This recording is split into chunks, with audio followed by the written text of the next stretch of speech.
Hello दोस्तों, class 12th की physics में आज हम सब लोग पढ़ने वाले हैं बालाजी प्रकाशन से चैप्टर नंबर 5 का अंकित प्रश्न। और ये इस चैप्टर का यानी चुंबकत्व तथा द्रव्य का अंकित प्रश्न बालाजी प्रकाशन से पार्ट 3 है। इसमें हम सब लोग क्वेश्चन नंबर 3 से स्टार्ट करने वाले। आप सभी बच्चों का हमारे अपने प्यारे से यूट्यूब चैनल पर स्वागत है।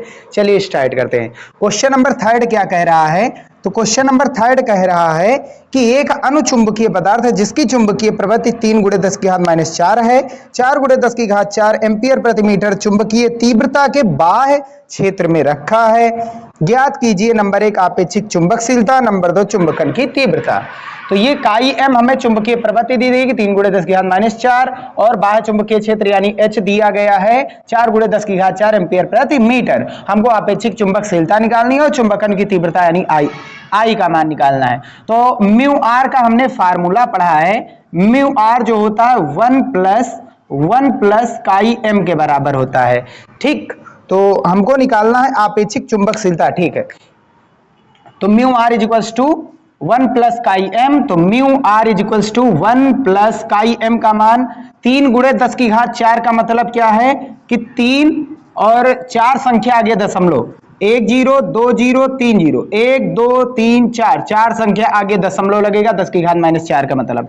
अब इसमें ऐड करेंगे तो ये मान आ जाएगा 1.0003 और ये हो जाएगा म्यू आर का मान। इसका ये हो जाएगा आपेक्षिक चुंबकशीलता अनुचुंबकीय पदार्थ की। ठीक है, अब इसमें हमको आई का मान निकालना। तो आई बराबर क्या होता है? एच दिया गया है, काई एम दिया गया, हमको क्या निकालना? आई। तो ये देखो ये फार्मूला होता है कि काई एम बराबर होता है आई अपॉन एच। ठीक, तो एच दिया गया, आई निकालना, तो आई बराबर क्या हो जाएगा? काई एम इंटू एच। तो काई एम हमारे पास कितना है? 3 × 10⁻⁴ और एच का मान हमें दिया गया 4 × 10⁻⁴। 4 प्लस 4 माइनस कैंसिल, 4 × 12 और इसका मात्रक किसके बराबर होता है? जो H का मात्रक होता है वही I का मात्रक होता है, एम्पियर प्रति मीटर। ये हो जाएगी चुंबकन की तीव्रता। यही हमारा क्या हो जाएगा इसका आंसर। चलिए क्वेश्चन नंबर 4 देखते हैं। कह रहा है 0.2 सेमी स्क्वायर अनुप्रस्थ क्षेत्रफल की एक छड़ को 1200 एम्पीयर प्रति मीटर चुंबकीय क्षेत्र में रखा गया है। लोहे की चुंबकीय प्रवृत्ति 599 है। ज्ञात कीजिए नंबर 1 चुंबकशीलता, नंबर 2 चुंबकन की तीव्रता। तो चुंबकशीलता लोहे की निकालनी है, यानी कि लोहे के चुंबकशीलता म्यू एम का मान निकालना है और आई का मान निकालना है।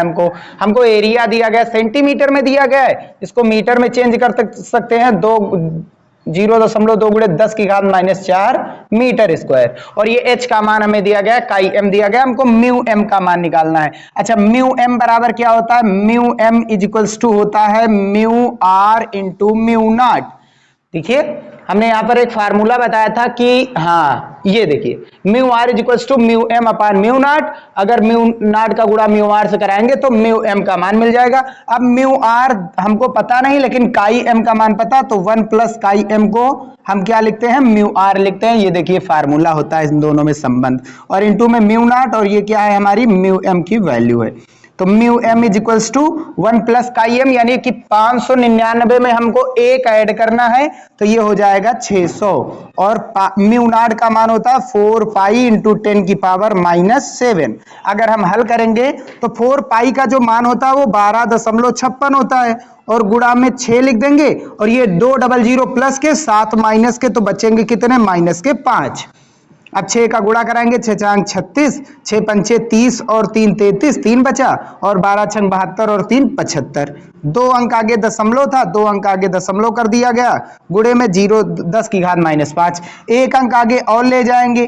ठीक है, साइंटिफिक फॉर्म में लिखेंगे तो 7.536 इंटू 10⁻⁻⁴ आ जाएगा। ये हो गया म्यू एम का मान। अच्छा, म्यू एम का मात्रक क्या होता है? वही होता है जो म्यू नॉट का होता है, अर्थात एम्पियर न्यूटन पर एम्पियर स्क्वायर।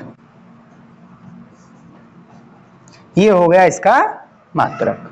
ठीक भैया, अब हमको क्या निकालना है?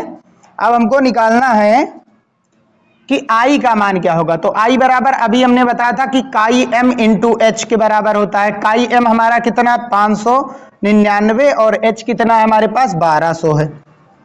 तो 1200 का मतलब होता है 10 की घात 2, 100, 12 गुणे 100 यानी 10 की घात 2, 12 का गुणा कराएंगे और 12 बच गया है तो इस 12 का गुणा 9 से कराएंगे यानी 599 से कराएंगे। 12 नवैया 108 के 8 बचा कितना 10, 12 नवैया 108 और 10 जोड़ेंगे तो 108 और 10 कितना हो गया 118 के 8 कितना बचा 11। अब 12 25 60 और 11 कितना होता है 71 होता है। कितने अंक आगे दशमलव, यहाँ है साइंटिफिक फॉर्म यानी एक अंक आगे दशमलव लगाना, एक अंक के जस्ट बाद दशमलव। तो कितने अंक आगे हम दशमलव लेकर के आए 3 अंक आगे आ रहे हैं तो प्लस, पीछे जा रहे हैं दशमलव को लेकर के माइनस। 3 प्लस 2 प्लस पहले से ही थे, कितने प्लस हो गए 5 प्लस हो गए। अब आई का मात्रक वही होता है जो एच का होता है। क्या है एच का, एम्पियर प्रति मीटर। और ये हो जाएगा क्वेश्चन नंबर 4 का आंसर कि 7.88 यानी 7.188 दिया गया, 7.19 इसको लिख सकते हैं हम लोग और इनटू में 10 की पावर 5, ये आंसर हो गया। चलिए हम क्वेश्चन नंबर 5 देख लेते हैं। तो चलिए हम देखते हैं क्वेश्चन नंबर 5। एक परिनालिका जिसमें 500 फेरे प्रति मीटर है में 3 एम्पियर की धारा प्रवाहित हो रही है। इसके भीतर लोहे की कोर रखी है जिसकी चुंबकशीलता 5000 है। कोर के भीतर ज्ञात कीजिए नंबर 1 चुंबकीय प्रवृत्ति, ये चुंबकीय प्रवृत्ति नहीं चुंबकीय तीव्रता है H, और चुंबकन की तीव्रता I और चुंबकीय क्षेत्र B, इन सभी के मान हमको निकालने हैं। तो एकांक लंबाई में फेरों की संख्या n अपान l 500 फेरे प्रति मीटर दिया गया है यानी ये n का मान है, स्मॉल n का मान है।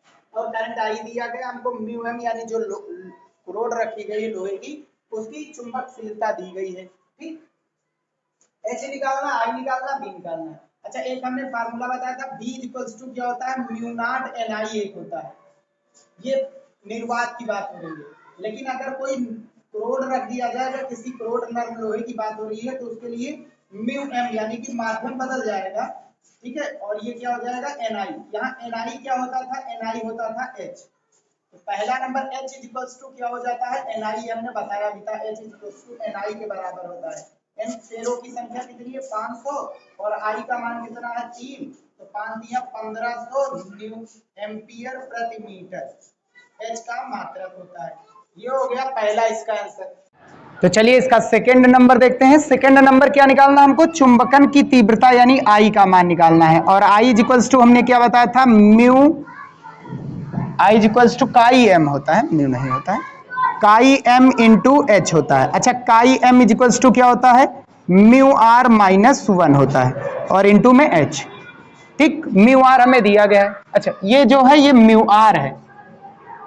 ठीक, कब, जब किसी लोहे को, लोहे की क्रोड को, किसी भी लौह वस्तु को परिनालिका के भीतर रखेंगे तो आपेक्षिक चुंबकशीलता का मान देता है, चुंबकशीलता का मान नहीं देता है। ठीक है, तो ये केवल और केवल लौह वस्तुओं के लिए होता है। ठीक भैया, तो वैल्यू रखेंगे तो म्यू आर हमें 5000 दिया गया, एक घटाएंगे तो 4999 गुणा एच हमने निकाल लिया है 1500 है।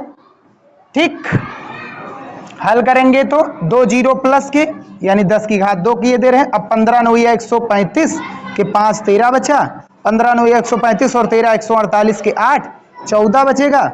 अब 15 9 135 और 14 149 है तो 14 फिर से बचेगा, तो 15 चौके 60, 60 और 14 कितना होता है 60 और 14 74 होता है। अब दशमलव यहाँ साइंटिफिक फॉर्म का मतलब है दशमलव को एक संख्या के जस्ट बाद लिखना है। 1 2 3 4, 4 अंक आगे लाए तो 4 प्लस के और 2 प्लस के थे, टोटल कितने प्लस के हो गए 0, 6 हो गए। और इसका मतलब क्या हुआ 7.4985 गुणा। अच्छा, इसको हम डायरेक्ट क्या लिख सकते हैं, लगभग 7.5 गुणे 10 की घात 6 एम्पियर प्रति मीटर। इसका भी मात्रक होता है, हमने कई बार बताया, जो H का मात्रक होता है वही I का मात्रक होता है। ये हो गया हमारा सेकंड आंसर। अब थर्ड वाला फार्मूला क्या होता है, B equals to mu m NI, ये हमने बताया ही था। किसी पदार्थ को रखा जाएगा, म्यू m हमें पता नहीं है तो इसका फार्मूला लगाएंगे mu r into mu naught. देखिए, म्यू r का गुणा म्यू नॉट से कराएंगे म्यू m मिल जाएगा और इंटू NI को ही क्या कहा जाता है भैया H, हमको डायरेक्ट पता है।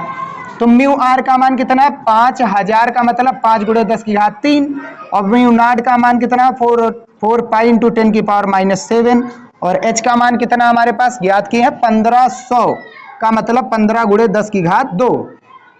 तो 15 चौके 60 और 60 का गुणा अगर हम 5 से कराएंगे तो 300, तो ये हो गया 300 और गुणा में 3 और 2 5, 5 जीरो प्लस के। और अभी कितना बच रहा हमारे पास पाई और गुणे में 10 की घात -7, 1 2 2 प्लस के 5 प्लस के 5 2 7, 7 माइनस के कैंसिल। ठीक, अब कितना बच रहा 3 पाई का मान कितना होता है 3.14। तो 3 चौक 12 के 2 और 3 दूनी 3 एकम 3 और 1 4 और 3 त्रिकी 9। और ये चुंबकीय क्षेत्र है, चुंबकीय क्षेत्र का मात्रक क्या होता है टेस्ला होता है। तो ये है आंसर इसका।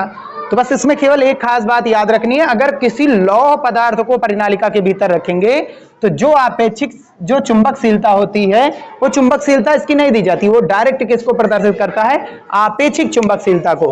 कुछ क्वेश्चन में ये दे दिया जाता है कि आपेक्षिक चुंबकशीलता है ये, और कुछ में क्या कहता है कि आपेक्षिक चुंबकशीलता ना लेकर के केवल चुंबकशीलता लिख देता है। तो इसका ध्यान रखिएगा। बस यहीं पर चैप्टर नंबर 5 के अंकित प्रश्न सॉल्व खत्म हो रहे हैं। पृथ्वी का चुंबकत्व भूचुंबकत्व इस बार हमारे सिलेबस में नहीं है, तो उसका अंकित प्रश्न हमने नहीं करवाया है, उसको छोड़ दिया है। वो आगे के सत्र में, आगे आने वाले सेशन में हम सब लोग उसके भी अंकित प्रश्न सॉल्व कर लेंगे। तो आगे के वीडियो में हम सब लोग चैप्टर नंबर 6 विद्युत चुंबकीय प्रेरण के अंकित प्रश्न को सॉल्व करने वाले हैं। वीडियो यहीं समाप्त होता है। वीडियो पसंद आया तो उसे लाइक जरूर कीजिएगा। मिलता है नेक्स्ट वीडियो में।